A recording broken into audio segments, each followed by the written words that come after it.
Svi smo čuli za pojmove poput narcisa i zdravog partnera, ali šta oni zapravo znače i kako ih razlikovati u stvarnom životu? U današnjem videu pričamo o ovoj važnoj temi koja može promijeniti način na koji doživljavate svoje odnose. Narcisi često ostavljaju utisak šarma i samopouzdanja, ali ispod površine kriju složene emocionalne obrasce. S druge strane, zdrav partner nudi stabilnost, podršku i autentičnost. U ovom razgovoru otkrićemo ključne razlike između njih, što će vam pomoći da bolje razumete kako izgleda zdrav odnos i kako da prepoznate potencijalne crvene zastavice. Jedan od najvažnijih elemenata kada govorimo o narcisima jeste njihov fokus na sebe. Njihovi postupci i reči često su motivisani potrebom za pažnjom i divljenjem. Na početku veze mogu vas obasipati pažnjom i poklonima, ali to često ima skriven motiv, žele da se osjećate zavisno od njih. S druge strane, zdrav partner pristupa vezi sa iskrenošću i empatijom.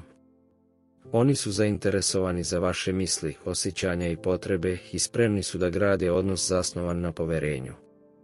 Još jedna ključna razlika leži u tome kako narcisi i zdravi partneri reaguju na konflikt. Narcisi imaju tendenciju da okrenu stvari na svoju korist.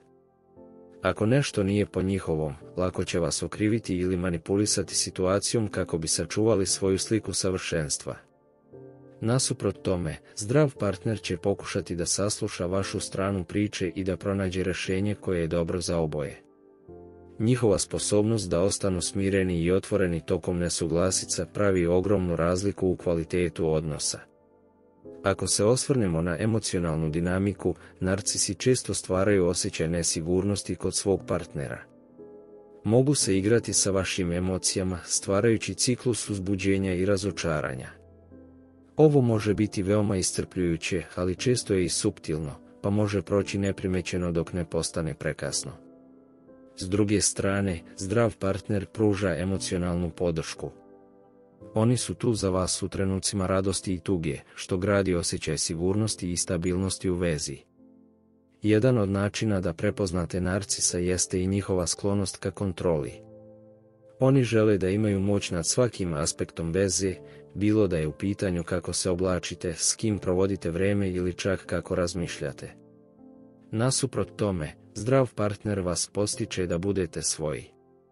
Oni cene vašu individualnost i žele da rastete kao osoba, iako ste deo zajedničkog odnosa. Da bismo ovo dodatno osvetlili, važno je osvrnuti se na način na koji narcisi i zdravi partneri izražavaju ljubav. Kod narcisa, često ćete primetiti obrazac takozvane ljubavne bombe. U početku će vas zatrpati pažnjom, komplimentima i velikim gestovima, ali to se može brzo promijeniti kada dobiju ono što žele. Kod zdravih partnera, ljubav je dosledna i autentična.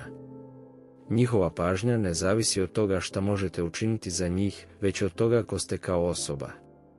Kada se osvrnete na ove razlike, postaje jasnije koliko je važno odabrati partnera koji vas podržava i inspiriše.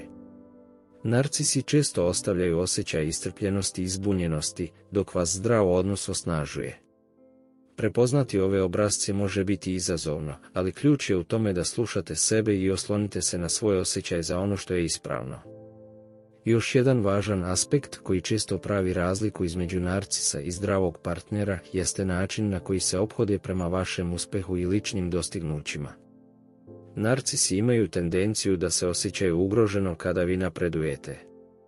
Oni mogu da umanjuju vaše uspehe, kritikuju vaše ideje ili čak preuzimaju zasluge za nešto što ste vi postigli. Njihova potreba da budu u centru pažnje često znači da ne mogu podneti vaš rast ili uspeh koji ih stavlja u senku. Nasuprot tome, zdrav partner je vaš najveći navijač. Oni slave vaše pobjede kao svoje i postiču vas da idete još dalje. S njima ćete osjećati da ste deo tima koji zajedno ide ka uspehu. Također, važno je osvrnuti se na način na koji se narcisi i zdravi partneri odnose prema granicama. Narcisi često ignorišu ili ne poštuju vaše lične granice. Njihov pristup može biti manipulativan, a često vas navode da se osjećate krivim zbog postavljanja tih granica. S druge strane, zdrav partner razume važnost ličnog prostora i poštuje vaše potrebe. Oni znaju da je postavljanje granica ne samo normalno već i ključno za zdrav odnos. Ono što je ključno zapamtiti jeste da narcisi često ostavljaju osjećaj konfuzije i nesigurnosti. Možete se zateći kako stalno preispitujete sebe, svoju vrednost i čak svoje odluke. Ovo je direktan rezultat njihovog manipulativnog ponašanja i želje da vas drže pod kontrolom. Zdravi partneri, s druge strane, pružaju jasnoću. S njima ćete znati na čemu ste i osjećat ćete se emocionalno sigurno, jer oni ne igraju igre i ne koriste manipulaciju. Ako razmišljate o tome kako dalje, sjetite se da je najveća moć u vašim rukama, moć izbora.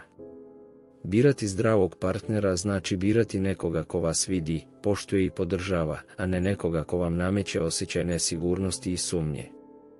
Iako je put do prepoznavanja i oslobađanja od narcisističkih obrazaca često težak, nagrada za taj trud je neprocjenjiva, život ispunjen ljubavlju, poštovanjem i autentičnošću. Zapamtite, niste sami u ovome. Mnogo ljudi prolazi kroz slična iskustva i svaki korak ka boljem razumevanju odnosa je korak ka boljim izborima u budućnosti. Ako imate pitanja, podelite ih u komentarima. Možda vaš doprinos pomogne nekome da napravi prvi korak ka pozitivnoj promjeni u svom životu. Hvala što ste ostali sa mnom do kraja. Ako vam se ovaj sadržaj dopao, ne zaboravite da se pretplatite na kanal i uključite obaveštenja za još tema o zdravim odnosima. Vidimo se uskoro.